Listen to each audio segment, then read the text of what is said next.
Սամսոնիչ, չես պատկերացնի ինչ ես բաց թողել։ Դասից փախան գնացինք կինո։ Նենց լավ կինո էր, այնքան ենք ծիծաղել։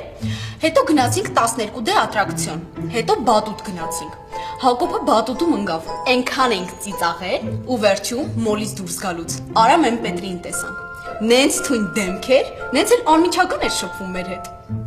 Ու ինչ։ Ինչ, բա դու ինչ էիր անում։ Ես էլ այդ ընթացքում ստացա դասարանի ավագի կոչում։ Լուրջ։ Հա,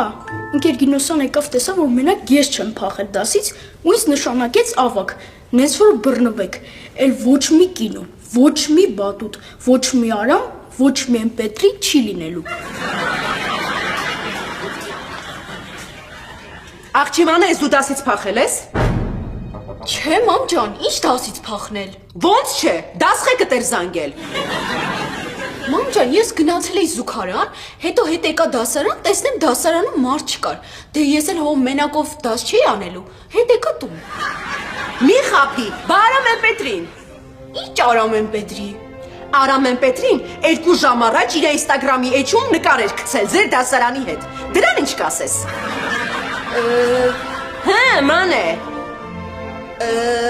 Դե խոսա մանե։ Դու սոս։ Մանե, դու ինձ դպրոցում խայտարակ ես անում։ Լավ էլի մամ, դու դասից չես փախել։ Չէ, չեմ փախել։ Էն էլ ոնց եմ փախել։ Մի անգամ դասարանցիներով դասից փախանք, գնացինք թատրոն։ Դրանից հետո էլ գնացինք ցեխերի մեջ, մի լավ թռվռացինք։ Մեր դասարանի սակոնն էլ անենց ընկավ ցեխերի մեջ, մինչև տրուսիկը ցեխ էր եղել։ Իսկ հետո փակ շուկայի դեմը Զախարութին տեսանք։ Շատ հավես մարդ էր։ Ասա մանե, հիմա ես ոնց վարվեմ քո հետ։ Թող ամբողջ տունը մաքրի։ Ձենդ։